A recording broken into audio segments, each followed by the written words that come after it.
В эфире «Вечерние новости». Расскажем о главных событиях к этому часу. В студии ведущий Василий Радченко. Здравствуйте. 8 десятков заболевших COVID-19 выявили в Якутии за минувшие сутки. Глава Роспотребнадзора рассказала о планах по вакцинации от коронавируса. А Госдума приняла закон о создании единого реестра сведений о россиянах.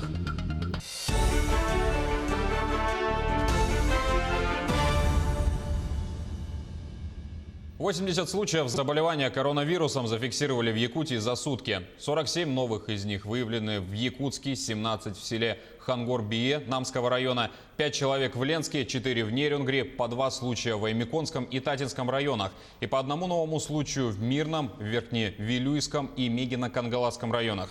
Все заболевшие госпитализируются, их контакты выявляются и изолируются.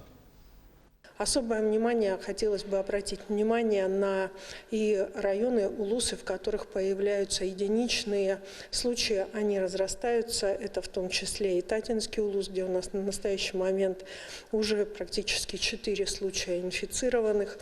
Это также Мегино-Кангаласский район, в котором постоянно увеличивается количество на 1-2 человека. Соответственно, и это также и Верхневилюйский район. Необходимо обратить внимание, что для промышленных районов Мирнинского, Нерюнгринского, Алданского сегодня приток тех людей, которые являются зараженными, все-таки связаны в большей степени с вахтой. К сожалению, не только с вахтами, но и с теми рабочими, которые являются привозными. Что касается города Якутска, к сожалению, мы увеличили, исходя из того, что мы увеличили большое количество тестов, стали делать, и, соответственно, город Якутск не может не вызывать беспокойства. Поэтому огромная благодарность тем жителям города Якутска, которые сидят дома. Спасибо вам за то, что вы сохраняете это спокойствие, сохраняете терпение, за то, что вы сохраняете эту санитарно-эпидемиологическую обстановку. Но, тем не менее, очаги городские, которые сегодня есть в городском округе, это семейные и корпоративные очаги. Глава Роспотребнадзора Анна Попова рассказала, что прививать от коронавируса начнут с групп риска. Также, по ее словам, если будет такая возможность, а сегодня она прорабатывается на уровне государства, то тогда смогут наработать вакцину для большей части населения России.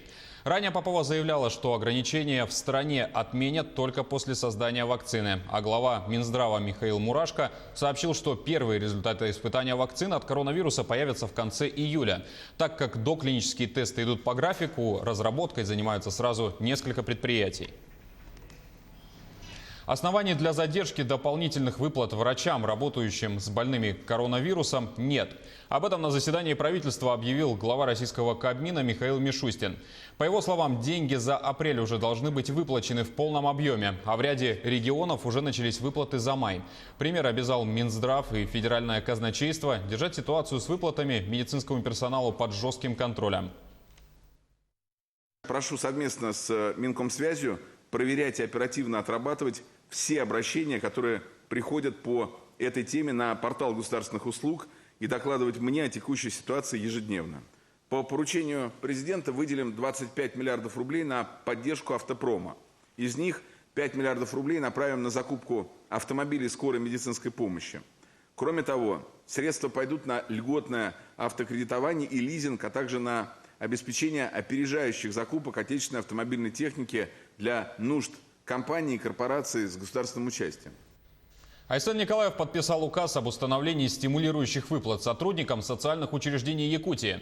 Повышенную нагрузку в условиях пандемии несут не только медики, но и сотрудники организаций социального обслуживания, оказывающие услуги пожилым людям, инвалидам и несовершеннолетним в стационарной форме. В регионе в режиме изоляции находятся 38 государственных и муниципальных организаций. В них более 3000 граждан и трудится 800 работников одномоментно. Для врачей, которые работают непосредственно без отрыва в стационарных организациях социального обслуживания, доплата составит 40 тысяч рублей за двухнедельную смену. В случае, если обнаружатся больные и врач будет оказывать помощь зараженным COVID-19, доплата составит 60 тысяч рублей. Для среднего медицинского персонала, социальных и педагогических работников сотрудников, психологам в социальной сфере, административно-управленческому персоналу выплата составит 25 тысяч рублей за двухнедельную смену. Если работают с заболевшими коронавирусом людьми, 35 тысяч. Для младшего персонала, сестрам, хозяйкам, санитаркам, сиделкам 15 и 20 тысяч рублей соответственно. Для технического же персонала и других должностей 10 и 15 тысяч рублей. Налог для самозанятых введут в Якутии с 1 июля. Об этом сказано на портале «Мой бизнес». Налог на профессиональный доход позволит получать доход от подработок без риска получения штрафа за незаконную предпринимательскую деятельность. Новый режим предусмотрен для ИП и физических лиц, которые осуществляют трудовую деятельность без участия работодателя, при условии, что они не будут нанимать работников по трудовому договору. Отмечается, что налог освобождает самозанятых от заполнения отчетов и деклараций, оплаты страховых взносов. Появится возможность совмещать с работой по трудовому договору. Подсчет налогов будет выполняться автоматически. Ставка налога составит 4% для физлиц и 6% для индивидуальных предпринимателей или же компаний. Госдума приняла закон о создании единого федерального информационного реестра сведений о россиянах. В базе будут указаны фамилия, имя, отчество, дата рождения и смерти, пол, семейное положение, гражданство, а также информация, подтверждающая эти сведения. Всего в базе будет содержаться более 30 видов сведений о человеке. Их можно будет менять, если они утратили актуальность. О конфиденциальности позаботится же налоговая служба. Доступ к этим данным смогут получить муниципальные органы, МФЦ, нотариусы, а также сами граждане или их законные представители. В частности, после вступления в силу закона гражданам не нужно будет каждый раз заполнять сведения о себе при получении государственных услуг. А работа властей в части прогнозирования социально-экономического развития страны и регионов, адресного оказания поддержки станет проще и точнее. Использование регистра станет обязательным с 2023 года. Сергей Миронов предлагает ввести на полгода мораторий на внесение информации о заемщиках в Бюро кредитных историй. Председатель «Справедливой России» полагает, что такая мера позволит в дальнейшем избавить людей от проблем с получением ипотечных, автомобильных и потребительских кредитов. Обоснование следующее. Из-за эпидемии люди ушли на самоизоляцию. У многих снизились доходы, возникают проблемы с работой, нарастают кредитные долги. Такие беды свалились на людей не по их вине, а государство должно помочь людям не оказаться в черных списках с подпорченной кредитной историей. Тем более никаких денег от государства или банков такая помощь не потребует, заявил Сергей Миронов.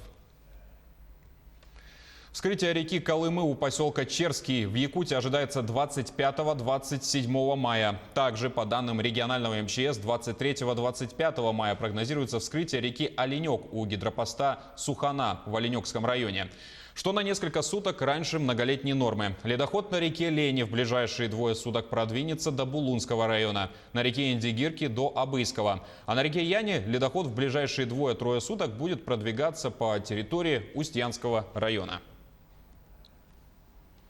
Суда ПАО «Лорп» начали доставку грузов в пункты назначения. Изначально планировалось начать навигацию раньше, но из-за образовавшихся заторов на реке Лени и Алдан в период половодья планы пришлось несколько скорректировать. На сегодняшний день «Лорпом» уже отгружено более 53 тысяч тонн, из которых 31 тысяча тонн – это нефтепродукты и более 21 тысячи сухогрузы. В эксплуатации находится 73 единицы флота.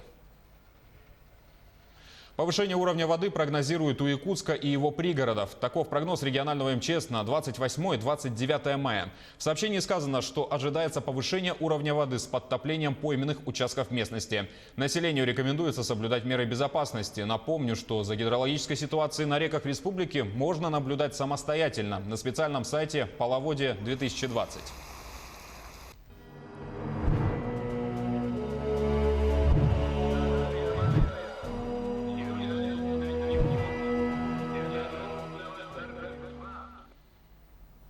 Более 60 тысяч имен воинов-якутян выложили в открытый доступ на сайте Национального архива республики. Документы периода Великой Отечественной войны взяты из фонда военкомата ЕССР. Теперь пользователям доступен поиск по имени участника войны. Специалистами была выполнена индексация ранее оцифрованных архивных документов. Введена информация по 34 тысячам записей по таким полям, как номер документа, фамилия, имя, отчество, дата рождения и место жительства. Исламский праздник Ураза-Байрам в Якутске пройдет в режиме самоизоляции. Его отмечают в честь окончания поста в месяц Рамадан. О формате проведения праздника в официальном видеообращении поведал муфтий Якутии Муса Сагов. На сегодняшний день количество мусульман в городе насчитывает порядка 50 тысяч. Имам призывает верующих оставаться во время празднования дома, ограничиться поздравлениями в сети и домашней молитвой. Отметим, что мечеть перестала работать уже 18 марта, а все информационные и просветительские работы стали проводиться в сети Instagram. Мы всячески призываем людей, агитируем людей, имеется в виду, настоятельно рекомендуем о том, чтобы они проводили его дома, не выходили на улицы. Почему? Потому что это будет, так скажем, грубо говоря, если мы в этом году начнем вот так поздравлять, то в следующем году некого будет просто поздравлять. Поэтому, чтобы не было таких тяжких событий, всячески призываем со всех наших платформ, которые мы можем это делать, для того, чтобы люди оставались дома, не выходили, не покидали свои дома. Ответственный, трудолюбивый, добрый. Так в Айхальском ГОКе отзываются о заслуженном работнике Валерии Репенко. Вот уже 20 лет он трудится в автобазе водителем. За это время успел поработать на разной технике. С опытным рулевым встретилась Альбина Шарафеддинова. Доброе утро. Доброе утро. 585. Водительское удостоверение предъявил, путевой лист получил. Сегодня Валерию Репенко нужно доставить смесь для взрывчатых веществ в карьер юбилейный. Однако впереди у водителей еще целая серия утренних проверок. Медосмотр перед каждым рейсом никто не отменял. Нам измеряют давление, пульс, температуру, проходим алкотестер и отправляемся дальше на работу. Проверить здоровье и машине нужно. Исправность грузовика смотрит механик. Только потом можно в рейс.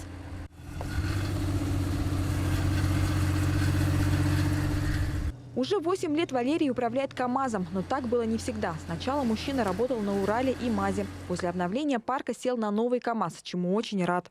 Сейчас она приходит практически вся уже готовая с завода, оборудована дополнительными отопителями, утеплена, кабина утеплена, двойные стекла, оборудована специальными приспособлениями для перевозки взрывчатых материалов.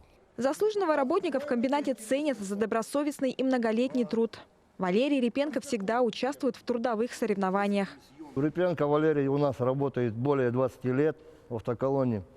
Показал себя с отличной стороны. Хороший воспитатель для молодежи.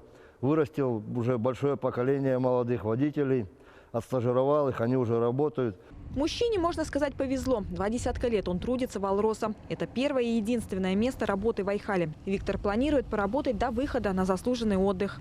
Альбина Шарафеддинова, Дмитрий Храмкин, телеканал «Алмазный край». И на этом пока вся информация. Спасибо за внимание и до встречи в эфире.